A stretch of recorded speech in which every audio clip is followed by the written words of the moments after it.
Vale, agora sim, agora estás a ver o ouvido da Regina. Que é suposto, que é suposto. Sim. Carla, boa noite. Boa noite, Carla. Boa noite, tudo bem? Este é o Boa Noite Tudo. Liberais, não é? Isto aqui é muito Sim. igual. Mas há um que ganha a todos, porque diz todos liberais, portanto, há um que vale mais. Completamente. Está tudo Olha, bem? antes de mais agradecer aqui a tua presença, a tua e a dos restantes, obviamente, e a tua disponibilidade e abertura para esta conversa. Isto não é o objetivo, é mesmo uma conversa com os candidatos, não só contigo como com o Rui, para cada um também conseguir expor as suas ideias. Pronto, e a conversa vai ser aqui moderada por mim e pela Madalena Domingos. Olá, boa noite. Boa noite. Somos aqui duas pessoas, dois intervenientes nesta lista, que na realidade propõe ser uma lista agregadora também para o Conselho Nacional aqui da Iniciativa Liberal. Então, começando aqui, se calhar com a primeira pergunta, que é assim, é uma pergunta mais tem a ver com a tua candidatura e o porquê da tua candidatura, ou seja, nunca foram conhecidas críticas tuas à direção da Iniciativa Liberal, enquanto estiveste na Comissão Executiva ou na Assembleia. Portanto, a ideia é sabermos exatamente o porquê, o que é que te levou a esta candidatura nesta altura do nosso partido. Muito bem. Eu também não poderia esperar outra coisa senão boas perguntas vindas de vocês. Olha, antes de mais, quero fazer um agradecimento também, não só pelo.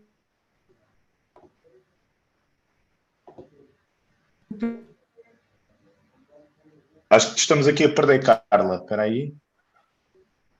E nas listas da Comissão Executiva, mas as eleições na próxima convenção vão ser para diversos órgãos e o Conselho Nacional é extremamente. Espera que eu acho que perdemos aqui a Carla. Olha, Carla, às vezes estamos a ouvir com alguns cortes. Não sei se estás aí numa zona que a internet seja mais fraca. Boas eleições, mas que hajam bons debates e que seja também na convenção um bom momento do ponto de vista do órgão do Conselho Nacional. Em relação à tua pergunta, é assim, é sobretudo bastante fácil também para quem me conhece entender a questão das não críticas públicas, porque eu sempre fiz as críticas nos fóruns próprios. Portanto, eu todos os dias optei sempre, e estou por convicção, a lutar por um projeto de um Portugal mais liberal, a construir objetivamente aquilo que eu acho que é um enorme projeto, uma história de sucesso e que ainda tem muito mais para crescer e para continuar a ser de sucesso. Mas objetivamente, e há muitas situações em que tive muitas divergências, muitas delas que subscrevi, muitas situações com que concordei muito, mas também tive divergências, e essas divergências eu apresentei-as onde eu acho que devem ser em sede própria. Eu acho que nós temos que ter a importância que nós somos mais do que o próprio partido, e há um dever também público, sobretudo quando nós temos algumas posições de destaque, eu quer no gabinete parlamentar, quer na comissão executiva, obviamente que tinha algum destaque, e portanto eu acho que era importante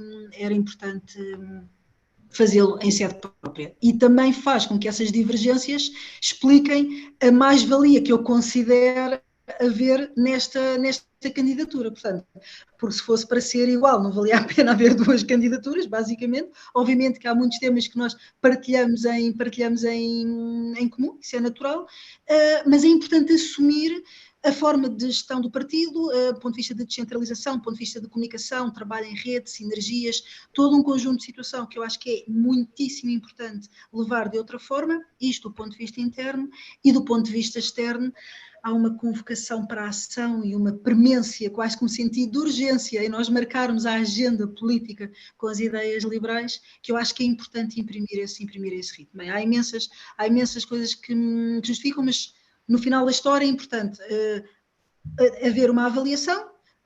Houve, sim, divergências indicadas nos locais próprios.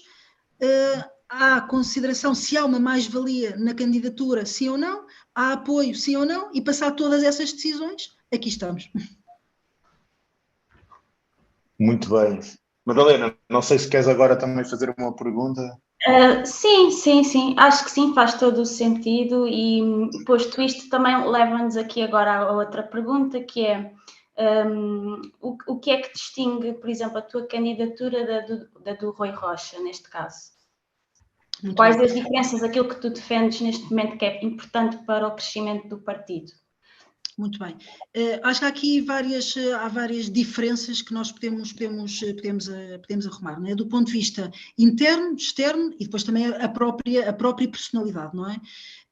Do ponto de vista interno, claramente há uma forma de gerir o partido de uma forma diferente. Eu acho que é importante aproximar desde logo as estruturas local e nacional, por um lado, e um trabalho em rede que é muito importante de ter. Muitas vezes eu tenho falado no tema das sinergias e da produtividade. Há coisas que são muito evidentes, não é? Nós, quando apresentamos uma proposta, é importante haver também um próprio serviço aos membros, aos núcleos, a quem está a dar apoio aos autarcas. Há um trabalho que deve ser feito não só em conjunto, mas que dê para potenciar, para otimizar os trabalhos uns dos outros. Depois há um dever de informação e há uma lógica muito mais colaborativa, descentralizada, participada, porque assim, a Iniciativa Liberal é um partido privilegiadíssimo do ponto de vista da vontade dos membros participarem, e eu acho que temos que dar um salto, por um lado, quer nessa participação e, por outro lado, no robustecimento, fazermos isto de uma forma coerente e consistente para conseguirmos consolidar internamente para ganhar votos lá fora. Portanto, internamente, um modelo diferente, mais participativo e mais consistente. Para fora, maior foco na ação. É importante, eu estava a comentar-vos há pouco que queremos marcar a agenda política. Eu acho que há um caminho enorme de marcação na agenda política e há um caminho enorme também de segmentos eleitorais aos quais nós não estamos a chegar, nós estamos a ser muito marcados monotematicamente, é-nos fortemente acusado que temos sido mais monotemáticos e quer do ponto de vista das bandeiras, quer do ponto de vista dos públicos eleitorais, é possível fazer esse crescimento. No final da história há de sempre haver uma diferença, que são os próprios estilos das pessoas, a própria liderança, a própria personalidade e que isso obviamente cada pessoa é diferente, não é? Cada pessoa é como é. Claro, é isso. Bom, isto agora para sairmos um bocadinho também do guião e com uma pergunta mais sair fora um bocadinho da caixa. Muitas vezes diz que as candidaturas são diferentes e na realidade na Assembleia não houve nenhum apoio público, pelo menos expresso, de ninguém à tua candidatura. As pessoas não gostaram do teu trabalho na Assembleia da República?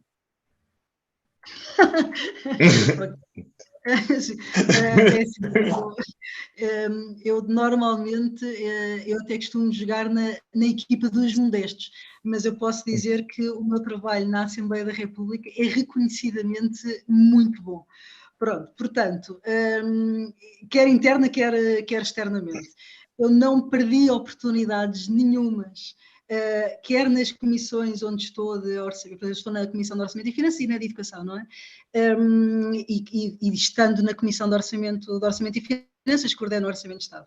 Portanto, eu não perdi oportunidades para apresentar as nossas medidas, para defender acerrimamente aquilo que é o nosso programa e que são os nossos valores, com vários temas, desde simplificações fiscais, pacotes para profissionais liberais, na educação, muito visceralmente, quer das autonomias das escolas, muito foco também na liberdade de escolha, certo, mas na igualdade de oportunidades. Tivemos medidas aprovadas, uma medida no Estatuto de Bolseiros, que foi muito marcante, mesmo para públicos, não só porque marca a vida das pessoas, mas porque houve pessoas que, afinal, os liberais não são aqueles fascínoras sociais, porque às vezes nos tentam pintar, não é?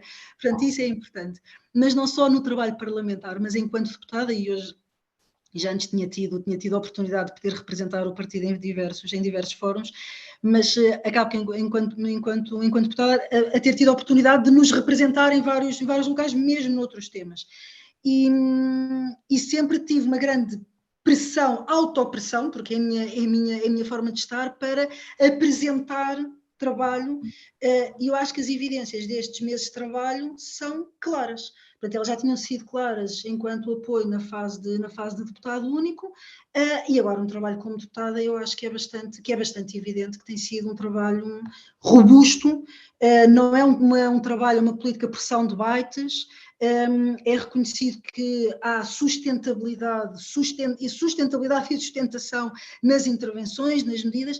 Eu acho que isso é fundamental, porque também é assim que eu me revejo, não é? Também foi um dos motivos pelo qual também vim para a Iniciativa Liberal e que vim ajudar a construir o projeto, e é nessa robustez e nessa credibilidade que eu acho que também que nós temos que continuar o caminho e que há espaço para crescer, e que ainda para mais, se nós queremos ser partido de governo, não há outro caminho para mim que faça sentido, mas que ainda mais se justifica hoje em dia, não é? Sem dúvida, sem dúvida. Agora, se calhar, em vez de passar já à Madalena, fazer só mais uma pergunta. Falaste de um tema também muito particular e que tem a ver com a parte também social, que nós não somos fascínoras, às vezes as pessoas pensam um bocadinho nessa parte, não é? Que nós somos quase uns insensíveis que andamos aqui. Isso marca também a tua candidatura e a tua postura? Ou seja, de que forma é que olhas para isso, dessa forma, se calhar mais social, e desmontar essa parte argumentativa? Não sei. Ok. Sim. Diz. Aqui algumas fases de alguns comentários para se essa matriz também, uma componente um bocadinho mais social, se faz parte da matriz da candidatura, é isso, não é? Exatamente, é isso mesmo. Sim, é assim, isso. eu tenho inclusivamente afirmado não obstante não termos slogans de campanha e ter tudo isto, porque pronto, tudo isto está a ser montado, obviamente, mas há logo uma ideia base com que arranco, da questão do mais crescimento e mais mobilidade social, porque é um tema que eu acho que nos é muitíssimo caro e que é importante nós também marcarmos mais a agenda e felizmente, eu já tive a felicidade de ter inclusivamente uma jornalista a perguntar-me aqui na semana passada, a dizer, então mas diga-me, vamos falar da mobilidade social, mas então como é que o liberalismo pode ajudar à mobilidade social? Eu, olha que maravilha, pronto, é já, vamos conversar sobre o assunto, porque em boa verdade muitas vezes quase não temos tido essa tanta oportunidade, por estranho que pareça, de explicarmos as coisas. Eu acho que nós temos que dar o salto de conseguirmos fazer chegar às pessoas efetivamente com os diversos tipos de bandeiras. Não é verdade que nós só temos para um determinado grau de literacia urbano, porque nós temos um conjunto, nós falamos muito nos bichos-papões, não é? Nós temos um conjunto de bichos-papões associados às nossas políticas que obviamente os temos que desmontar.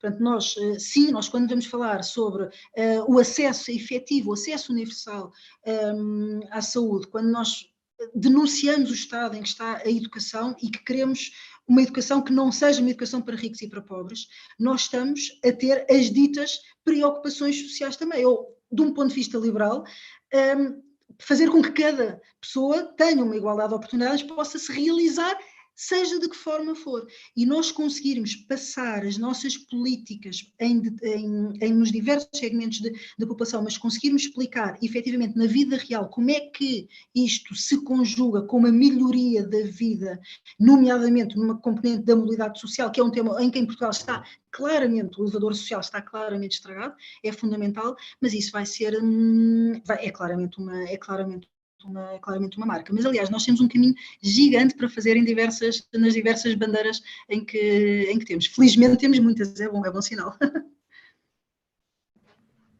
Sem dúvida. Ainda há um caminho a percorrer aqui para mudar as mentalidades em Portugal. Muito. Sim. Consideras que talvez ainda possamos fazer mais a nível de comunicação nesse sentido? Ainda há algumas ideias que se calhar nós estamos a transmitir da forma mais eficaz? Não, claro, sim, claramente. Em relação a só um ponto na tua pergunta, nós temos costumado dizer que há uma componente de revolução cultural, não é? E isso é muito importante, porque nós continuamos a viver muito no discurso político, também dos comentadores, não sei, se calhar estou um bocadinho enviesada, mas tenho a sensação, apesar de tudo, que nos últimos 2, 3 anos tem melhorado um bocadinho ao nível dos comentadores, mas sobretudo ao nível do espectro político. continua a haver muito aquela lógica de o empresário é um malandro, tudo quanto é relacionado com o crescimento e com as empresas está associado quase a um lado negro da força, e portanto há toda uma semântica que nós temos de desligar. Depois, objetivamente, Portugal é pouco liberal, e portanto, e nós estamos, efetivamente, construímos a iniciativa liberal, um processo importantíssimo de abertura deste espaço político, mas isto significa que temos que ir vencendo barreiras e nós próprios contribuirmos para o esclarecimento do que é o liberalismo e do que é que as políticas liberais podem ser vantajosas. Em relação ao trabalho de comunicação, acho que sim, acho que é claramente possível fazer um melhor trabalho e mais trabalho do ponto de vista de comunicação, quer interno, quer externo. Do ponto de vista externo, acho que é possível nós termos mais segmentação e atingirmos mais públicos. Estamos a falar de pequenos empresários, estamos a falar de pessoas a ver nas zonas de periferias, onde há uma margem enorme de crescimento, estamos a falar de cidades de média dimensão, onde temos um potencial de crescimento enorme, mas eu tenho falado com muitas pessoas, e não só agora nesta fase, mas já anteriormente, do interior, que às vezes que nos falam, mas e como, do ponto de vista da descentralização, e que não fazem da ideia que nós defendemos. O que é que nós defendemos do ponto de vista da agricultura? O que é que nós falamos do ponto de vista da descentralização do património cultural? O que é que nós falamos da descentralização ao nível da justiça?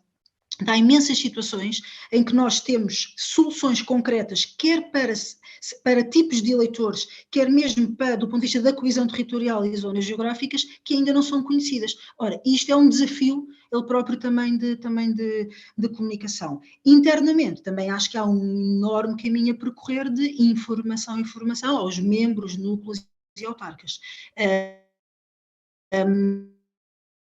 Quer do que temos, na forma como das nossas medidas, e portanto também aí há um trabalho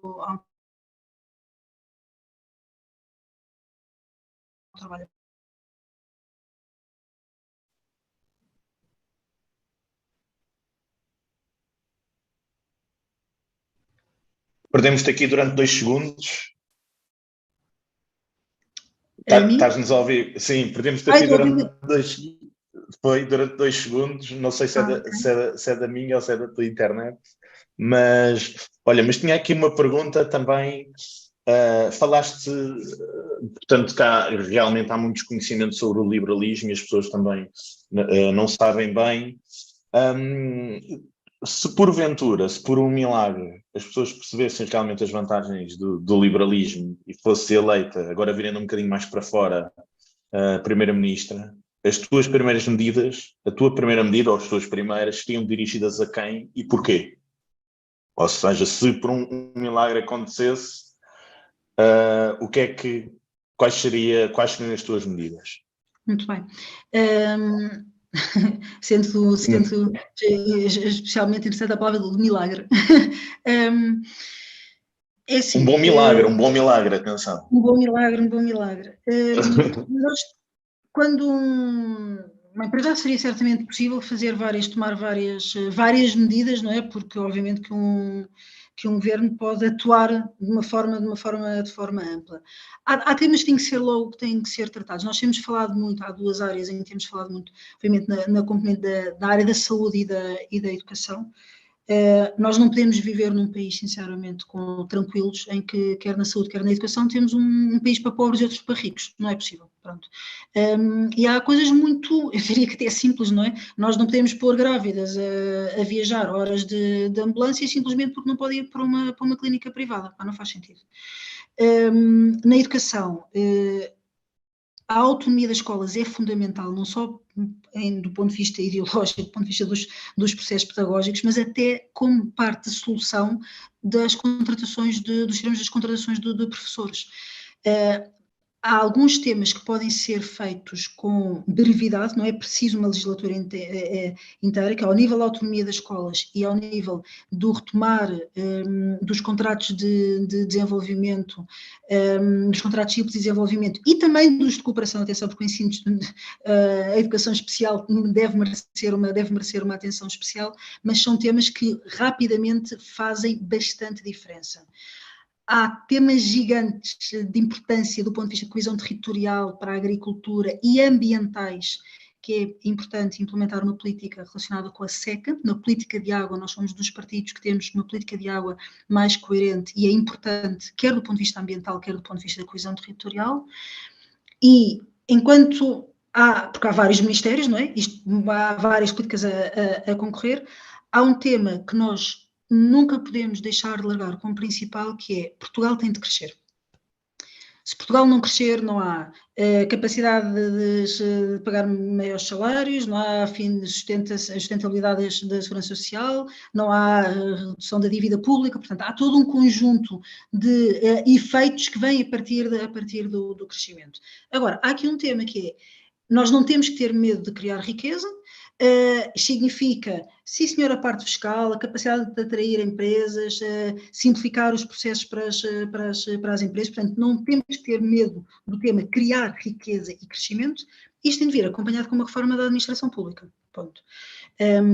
Tem que haver uma efetiva descentralização, tem que haver um desprograma institucional, portanto, sinergias em termos de fusões, sinergias do ponto de vista dos institutos públicos, e há uma coisa que muitas vezes estamos a falar nas reformas da administração pública, não sei se vocês já repararam, provavelmente muitos de vocês sim, que fala-se muito do PRR e da digitalização, mas não se fala de reforma de processos.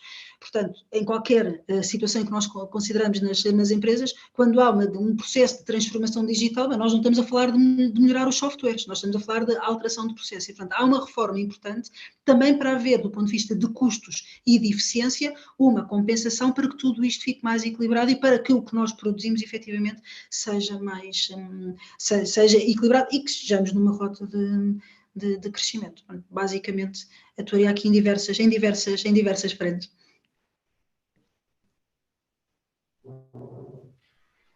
Sem dúvida, há muitas coisas a fazer, e sei que tens dito, temos visto que tens dito que tens um espírito reformista, algo que realmente é preciso também, precisamos de fazer várias coisas aqui a nível nacional. Por onde é que tu começarias? Qual seria a tua prioridade? Se tivesses que escolher, não pudesses fazer tudo em simultâneo? Tudo em simultâneo não, mas é assim, repara que estas medidas são em diversas áreas governativas e em vários ministérios, não é? Mas claramente a componente da criação de riqueza e a educação, acho que seriam aqueles, dentro destes, seriam os dois principais. Mas volto a dizer, havendo várias, quando os recursos são poucos, se houvesse uma pessoa a trabalhar um ministério, teríamos de ser, mas havendo vários ministérios, é possível ir trabalhando nestas áreas em simultâneo. Um apontamento, estavas a dizer da questão do reformista, sim, eu tenho utilizado muito, porque não sou populista, sou reformista. Há um tema que eu acho que é mesmo muito importante. No final da história, nós estamos aqui estamos num partido, estamos com alguma visibilidade. Eu, no facto, em concreto, na circunstância de estar como deputada, é um privilégio, não é? E nós podemos fazer coisas, nós podemos tomar ações, nós podemos mostrar políticas, mostrar alternativas, e isso é uma oportunidade que não pode ser desperdiçada. E, portanto, esta convocação para a ação e este aproveitarmos, os dias são para se aproveitar, não é? Sobretudo quando temos responsabilidades. O nosso mandato é claro, e a premência do que se passa, eu não tenho uma apreciação muito positiva de como está o estado do país neste momento, mas em contrapartida tenho uma visão muito positiva sobre o que é que se poderia fazer. E, portanto, esta conjugação entre o inconformismo e a vontade de fazer, eu acho que isto é muito, não só acho que é muito poderoso, como acho que este é muito do ADN da iniciativa liberal. E isso é algo que eu desde o primeiro dia reconheço, e eu acho que é uma altura de nós voltarmos a robustecer também este ADN, porque acho que não é apenas uma característica minha, acho que é uma característica bastante transversal nos membros.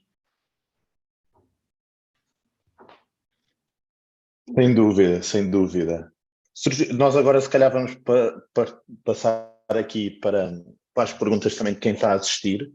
Muito bem. E há aqui 2 ou 3 perguntas, por acaso, bastante interessantes.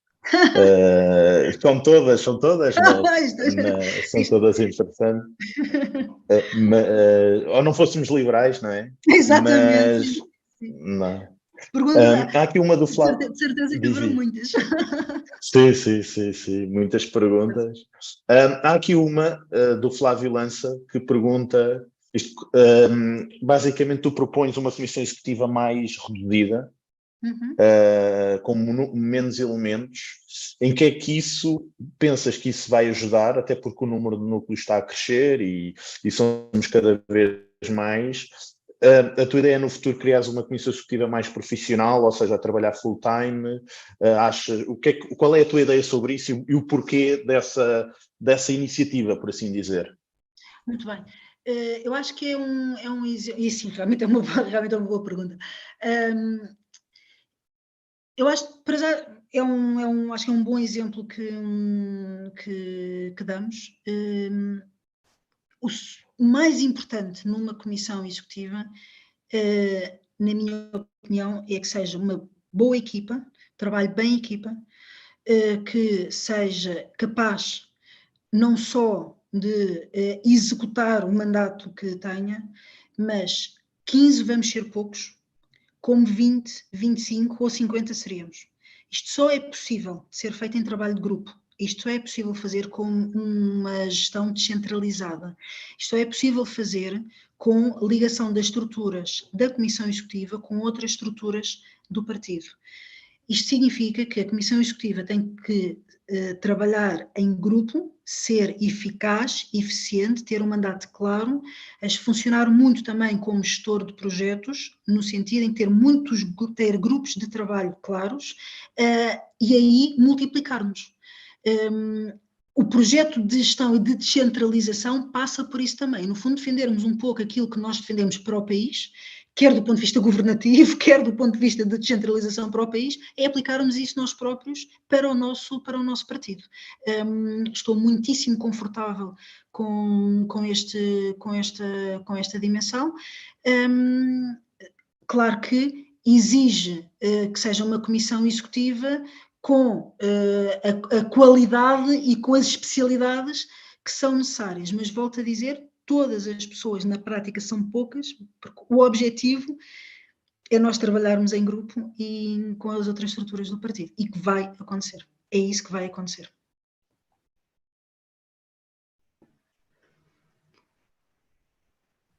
Ok, vamos passar aqui então para outra pergunta, já temos aqui algumas.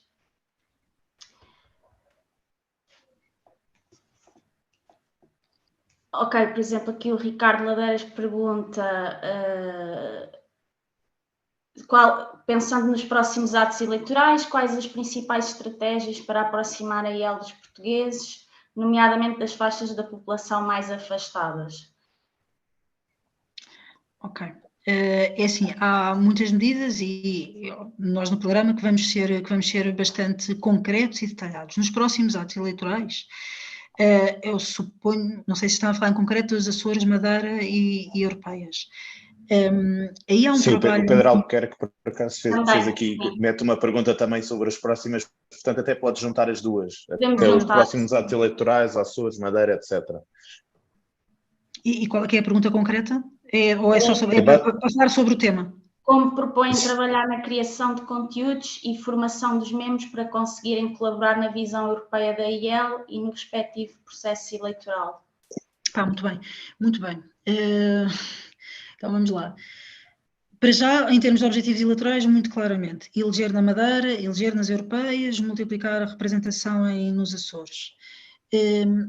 É importante, e eu já tive a oportunidade de convidar e que vamos agendar, quer com os Açores, quer com a Madeira, reuniões concretas para nós apresentarmos o detalhe, o que nós temos já pensado em termos de medidas regionais, mas gostávamos também de os ouvir e de trocar opiniões. Já fizemos esse convite, nós estamos em pleno processo orçamental neste momento e, portanto, há aqui algumas conjugações de calendário, vamos fazer isso muito em breve. tal como lançamos o repto nos núcleos internacionais para podermos reunir por via Zoom com os núcleos, porque consideramos que é bastante importante. Há todo um trabalho de sinergias e que são diferentes em ambos, quer nos Açores, quer na Madeira, políticas regionais, quer nos internacionais. Nós estamos a pensar dotar no gabinete de estudos áreas específicas para trabalhar, mais uma vez, em rede, porque há coisas, imagina, o Porto Santo tem o tema da dessalinização e Açores tem uma relação privilegiada e tem conhecimento específico sobre a NATO, sobre a gestão do mar, por exemplo. Não há por que não aproveitarmos no continente este know-how. Da mesma forma, núcleos internacionais, há políticas noutros países que fazem sentido nós termos conhecimento. Por que é que nós não nos reunimos com o núcleo do Reino Unido e fazemos, conversamos e nos dotamos de mais conhecimento sobre o que é que se passa efetivamente e como desmontarmos todo o tema montado à volta das políticas de natureza? Quer dizer, no fundo, para já, diz logo, mudarmos aqui a mentalidade, que é as regiões autónomas não significa um isolamento e, por outro lado, nós somos tão pró-internacionalização, também temos de ter as sinergias com os núcleos internacionais. Isto por um lado. E isto vai-se refletir não só no maior contacto, mas no tal trabalho em rede também, respeitando as especificidades. Isto vai permitir também ter estratégias de crescimento específicas para a Madeira, estratégias específicas de crescimento para os Açores e crescimento, nomeadamente, nos ciclos na Europa. É bastante importante termos uma lógica contínua de robustecimento de programas. Nosso intuito é, desde logo, na Madeira e nos Açores, fazermos estudos eleitorais, percebermos bem as percepções de como é que são as bandeiras eleitorais, para que possamos trabalhar de uma forma focada e com um foco objetivo a crescimento, a um plano de crescimento nas duas regiões. E é importante trabalharmos já nos programas para as eleições, porque não há surpresa que vai haver eleições, certo? Portanto, se não há uma surpresa em que vai haver eleições, nós podemos perfeitamente e devemos perfeitamente começar desde já, com toda a tranquilidade, mas naquela famosa expressão do sem pausas nem pressas, não é? Portanto, mas com um bocadinho mais pressa do que aquilo que a expressão diz, mas começarmos já a trabalhar nos programas e construir, até porque é uma forma também de irmos apresentando e de nos ir aproximando dos possíveis eleitores. Perfeito. Já agora também faço aqui o reforço, temos aqui bastantes perguntas. Esta é a oportunidade, liberais, de fazerem as vossas perguntas à Carla, que é importante para... Sim, sendo que, do ponto de vista da apresentação do programa, tens cuidado, porque eu tenho que deixar umas surpresas para o programa. Não, sim, é isso, não pode ser tudo aqui. Não pode ser tudo hoje. E eu tenho, obviamente há temas também que estamos a talhar e a trabalhar equipas, estamos agora a montar muitas coisas, mas sim. Claro. Há aqui por acaso uma pergunta que eu também tenho essa curiosidade, que é do Francisco Paulino, que é: boa noite, gostaria que a Carla desenvolvesse a componente de matriz profundamente tolerante e humanista, tens referido isso várias vezes. O que é para ti essa matriz e em que é que essa matriz se diferencia da matriz atual do partido? Muito bem.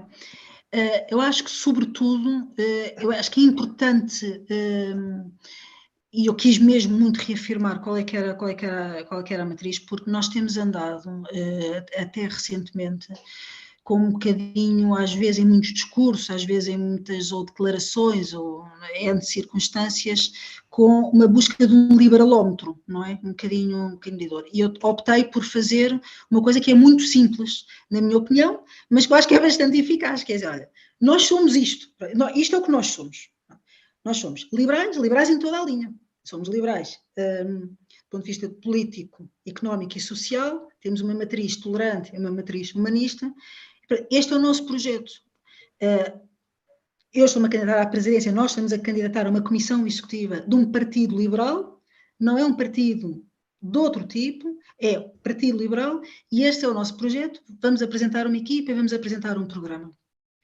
E isto é muito importante porque é natural haver, então tu começaste a dizer que, por dizer que com liberais é normal haver tantas perguntas, não é? Portanto, e nós temos muitas perguntas, muitas opiniões e é natural que não haja uma adesão completa, seja alguma medida do programa ou que dentro das diversas vertentes do liberalismo pode haver pessoas em que sejam um bocadinho mais identificadas com a luta, digamos assim, podemos dizer mesmo pela luta, com determinadas bandeiras. Isso é tudo tranquilo. O que é importante? É nós assumirmos o que é que somos. Nós somos politicamente, economicamente e socialmente liberais. Ponto. Tolerantes. Que a tolerância é abrangida de uma forma bastante ampla. Respeito pelos projetos individuais de cada um, da forma que se realizem, como considerarem. E a partir daqui vamos construindo, olhando. E há outro tema que eu também, em relação à matriz, é que nós somos que tenho identificado, tenho reforçado bastante, que é, eu acho que nós somos poucos liberais em Portugal, não é? E, portanto, nós temos que estar aqui muito unidos nas nossas divergências, na nossa diversidade, nas nossas diferenças de opiniões, robustecermos e depois irmos lutar lá fora, não é? A nossa luta é na conquista no Portugal, que é pouco liberal, passarmos para Portugal mais liberal. E eu quero focar a ação nisso, ok?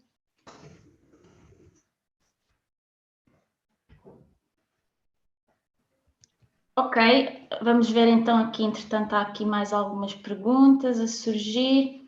O Luís Nobre Lucas pergunta que grupos de trabalho pretendes criar, se fores eleita, no sentido de não haver desperdício de mão de obra dentro do partido? É assim, eu ainda não te consigo dar todo esse detalhe, não é natural, mas na prática o trabalho, os grupos de trabalho têm que ser uma forma de trabalho, portanto, no limite, eu não acho que haja uma sapiência única numa determinada área. Agora, quer nas áreas da Comissão Executiva, quer nas outras áreas do partido, estamos a falar em termos de núcleos, de autarcas, estamos a falar nos gabinetes de estudos, nas áreas de formação, nas áreas de comunicação e criação de novas áreas de integração, de participação política. Há muitas áreas de trabalho que têm que crescer, mas assim, no fundo, aquilo que vocês podem assumir é todas as áreas em que nós vamos trabalhar no programa, vai haver uma lógica de trabalho colaborativo e quem quiser participar, que tem que ser de uma forma, obviamente, organizada, no sentido de tem de haver metodologias de trabalho, tem de haver tem que de formas de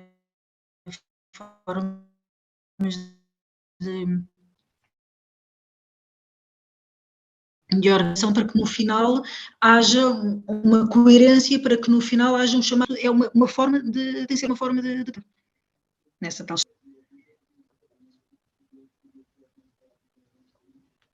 Carla, não sei se nos estás a ouvir. Perfeitamente. Tá. Há aqui uma pergunta do Ricardo também bastante interessante, que tem a ver, que é uma preocupação genérica, tem a ver com a parte humana e também com a maturidade, que é a seguir como é que tu imaginas, se te tornares a próxima líder liberal, por assim dizer, como é que tu imaginas o dia seguinte e o trabalho parlamentar? Portanto, com os restantes colegas dentro da Assembleia, quer em termos das iniciativas que tu vais ter na Assembleia, como é que tu imaginas esse trabalho, uma vez que o outro concorrente trabalha contigo na Assembleia, e como é que depois isso é eventualmente gerido quer ganhe um, quer ganhe outro, vão ter que continuar a trabalhar em conjunto, não é?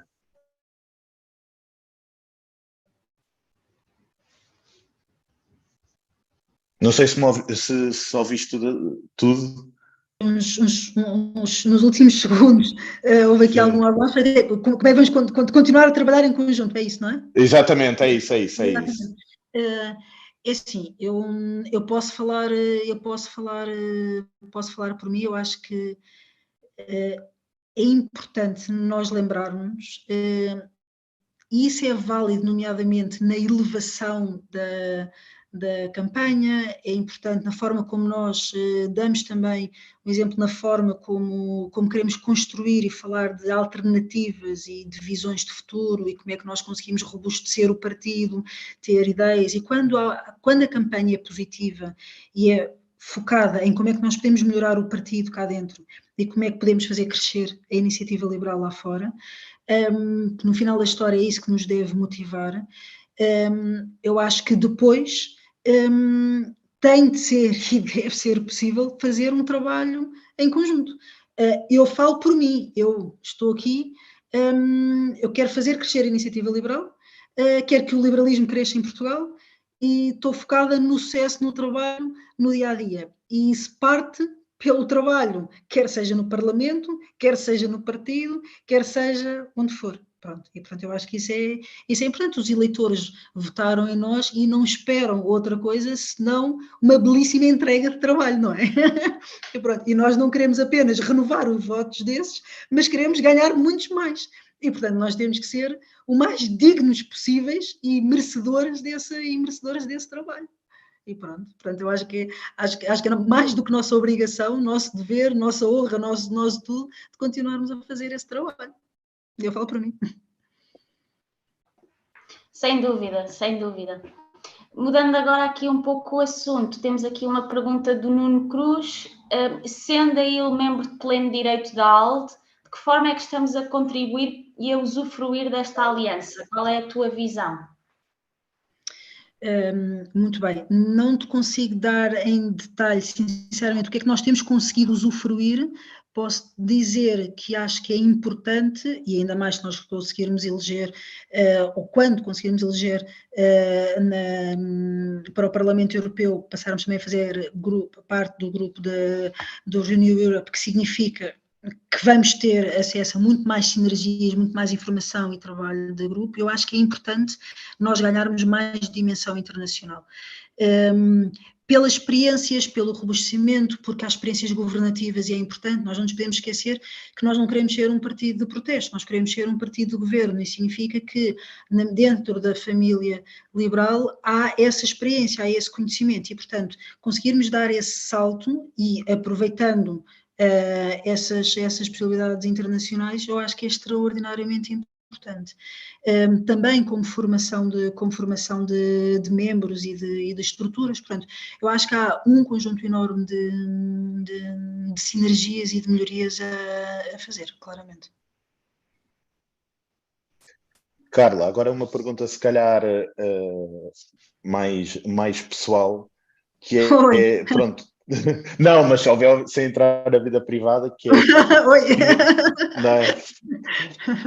Tu tinhas uma carreira profissional antes de juntar à AIL, portanto tinhas uma carreira profissional, e a pergunta é o que é que te levou a juntar à AIL, quem te levou, o que é que te levou, e como é que tem sido este trabalho de...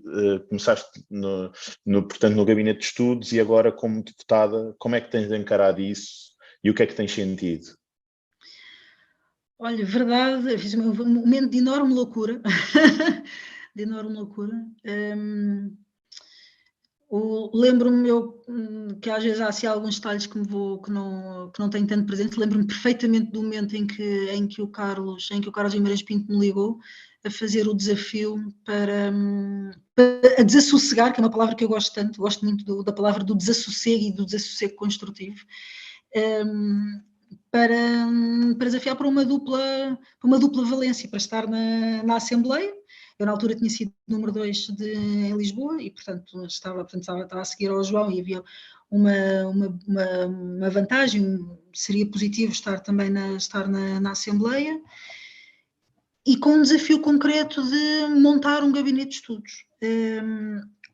Coisa que eu, sendo tão crítica por um lado da forma como eu vi, como eu encarava a política, com a tal falta de robustecimento, já profissionalmente toma-se uma ação e esquecem-se das consequências adversas disso. Isto nunca me fez muito sentido.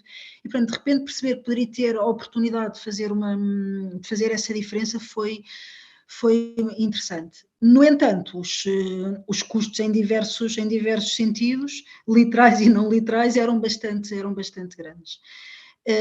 A decisão foi uma decisão mesmo de convicção e de paixão, que é há poucas alturas na vida que nós podemos ser confrontados com a possibilidade de fazer uma diferença.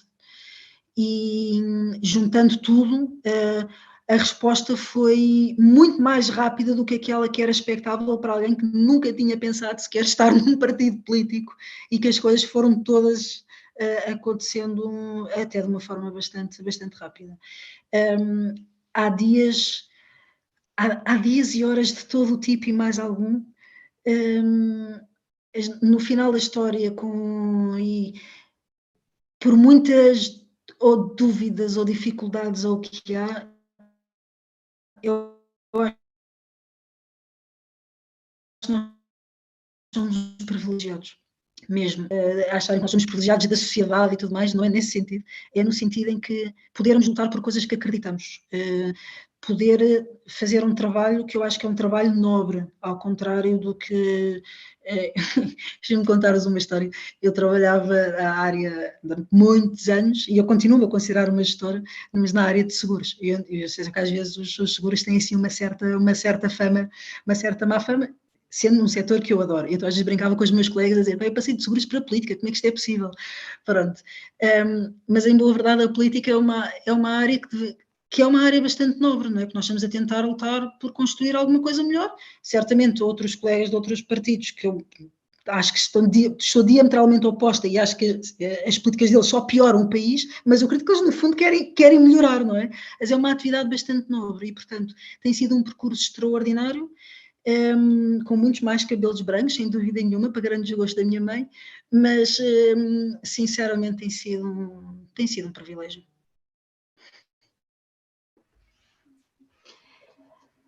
Vamos passar aqui então à outra pergunta, do Nuno Cruz também. Hipoteticamente falando, se estivéssemos perante um cenário de uma eventual composição de uma geringonça da direita democrática, qual seria a tua posição? Como agirias? Eu já tenho falado várias vezes, mas suponho que a pergunta em concreto são sobre as linhas vermelhas, não é? Sim, depois mais abaixo temos o Ricardo a complementá-la e refere-se, se isso implicasse o Chega para haver maioria e que se fosse pensado e proposto pelo líder do PSD, qual seria a posição?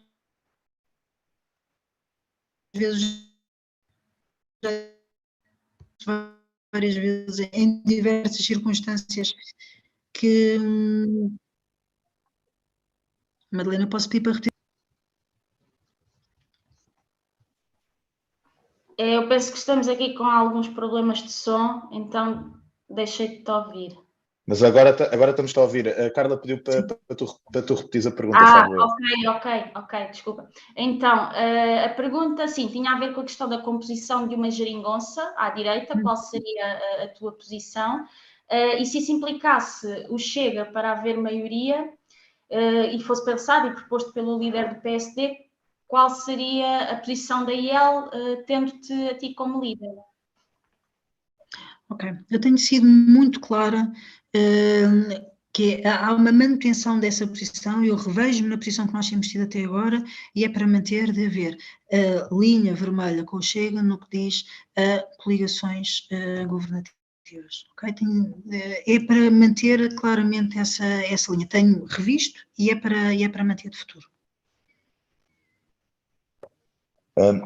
Já agora, Carla, a lista T, como é uma lista para o Conselho Nacional, eu acho que era importante também ter a tua visão sobre como é que tu olhas para o Conselho Nacional. Há várias visões, não só nas questões que têm sido mais faladas ultimamente no partido, desde as inerências. Como é que tu vês o papel do Conselho Nacional, exatamente de que forma, e o seu benefício para o partido como um todo?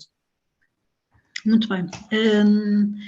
Eu não estou a dizer isto por estar aqui convosco, já tenho tido esta discussão já muito antes até destas circunstâncias em específico, em que nós estamos agora eleitorais, e que eu tenho defendido esta posição. Eu acho o Conselho Nacional um órgão importantíssimo e que deve ser robustecido, E quando eu digo robustecido, significa o quê?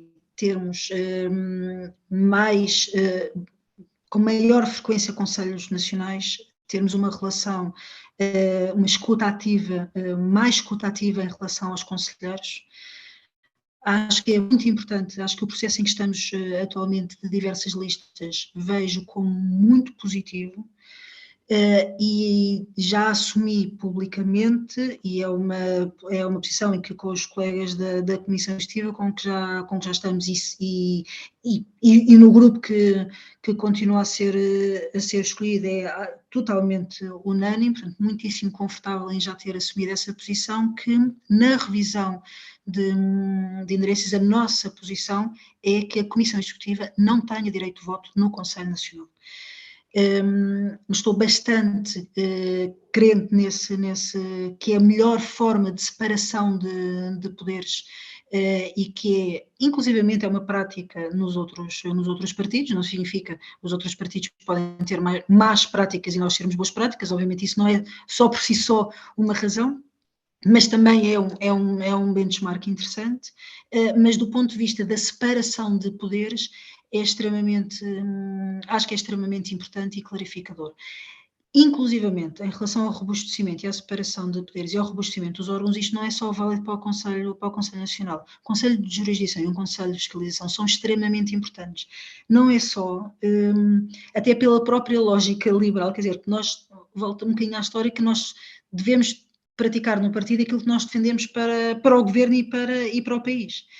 E esta lógica da separação dos poderes e de um bom funcionamento dos órgãos é funcional, ainda para mais, quando nós estamos num partido, neste momento, que do ponto de vista de crescimento, nós não somos o partido que éramos há 2 anos atrás ou há 3 anos atrás, e portanto cada um destes órgãos cada vez é mais importante. Sem dúvida, e é importante a participação ativa dos membros, sempre que assim seja possível. Vou passar aqui para outra pergunta que acho interessante, todas elas são, mas esta agora todas elas têm sido, confesso. Todas elas, sem dúvida, e é bom ver como os membros estão envolvidos e interessados em saber mais. Neste caso, agora, vou passar aqui para a do Flávio Lança. Gostaria de perceber qual a visão da Carla sobre qual o trabalho que a IEL deveria fazer para motivar os abstencionistas a voltarem a ter confiança na política e, por consequência, a votarem na IEL. Já agora. Sim. Há vários temas. Desde logo, eu acho que passa pela nossa credibilidade também e credibilização. Passa por saber que o nosso voto, que o voto que é dado na iniciativa liberal vale a pena.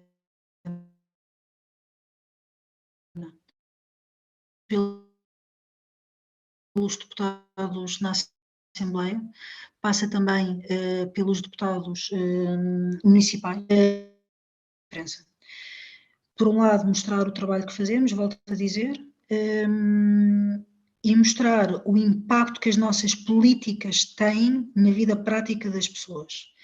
Há temas que nós temos dito várias vezes, em vários debates, em várias circunstâncias, mas que ainda não é genericamente conhecido, digamos assim, mas aqui entre nós, aqui entre este fórum, estamos aqui a debater, já todos nós ouvimos várias vezes, que é quando os portugueses imigram para países com políticas de que tipo?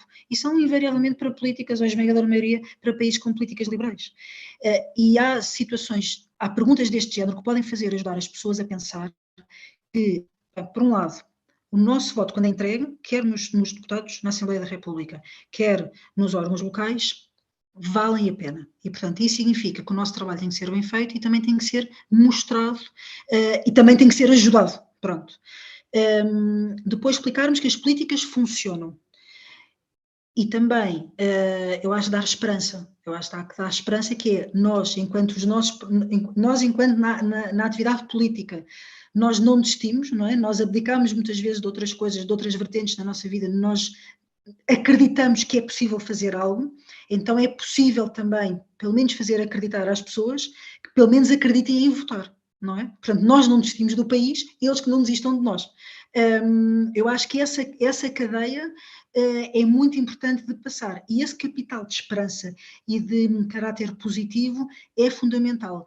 Eu, pessoalmente, também há um tema que eu acho que é relevante no ponto de vista da diferenciação política, que é, eu acho muitos dos políticos que existem, e eu se calhar também isto é um tema que me diz bastante, porque também me fez ajudar a dar os tais passos em frente. Eu não me revejo na política de ressentimento, na política de luta constante, é as lutas de classe, é o patrão contra o trabalhador, não. É um projeto construtivo, e essa componente, esse capital de esperança e de visão que é possível fazermos mais e melhor pelas nossas ideias. Eu acho que esse capital de esperança e essa própria quase que alegria, essa motivação também pode e deve ser passada para os abstencionistas dizer, então vamos acreditar, ao mesmo tempo que mostramos que quem acreditou foi recompensado pelo nosso, nós merecemos todos os votos que levamos.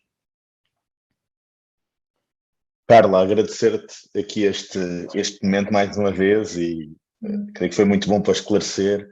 Nós vamos dar a ambos os candidatos também algum tempo para, tanto agora como depois com o Rui na segunda-feira, algum tempo para algumas alegações finais. O que é que tu gostarias de dizer neste momento aos simpatizantes e apoiantes da IEL? Pronto, olha, antes de mais voltar a agradecer a oportunidade para este esclarecimento. Eu acho que nós estamos num momento de viragem obviamente importante, e nós temos aqui uma decisão para ver que pessoa e que equipa e que programa estará mais em condições, por um lado, de robustecer internamente o partido e, por outro lado, ir ganhar votos lá fora. Acho que esta é a apreciação que estamos a fazer. O projeto que estou a encabeçar tem uma equipa como comissão executiva forte, altamente capacitada, que em trabalho conjunto tem as valências próprias para conseguir levar este partido mais para a frente, para um crescimento consolidado que é preciso. Nós precisamos de consolidar o crescimento numa visão diferente na gestão do partido, mas com um grande foco, fazer crescer o liberalismo, chegar a mais eleitores, fazer crescer a iniciativa liberal. Também temos que perceber que a iniciativa liberal é um partido com vocação de governo e, portanto, nós temos que fazer a nossa política não com soundbites, não mantermos a nossa matriz da irreverência, do inconformismo e desta força para a ação, mas sermos um político, termos políticas com robustez, com credibilidade e levar a política a este bom nível que nós gostamos. É com todo o empenho e a vontade e a alegria em como estamos com este projeto, e estamos sempre disponíveis para esclarecer e para fazer esta construção em conjunto. Carla Castro, em nome meu, da Madalena e toda a lista T, muito obrigado por esta hora. Obrigada. Obrigada. E obrigado pelas perguntas que foram bastante interessantes e amplas. Obrigada. Muito obrigado. Bom fim de semana. Bom fim de semana a todos. Obrigada. Bom fim de semana. Boa noite. Boa noite. Boa noite. Boa noite. Boa noite.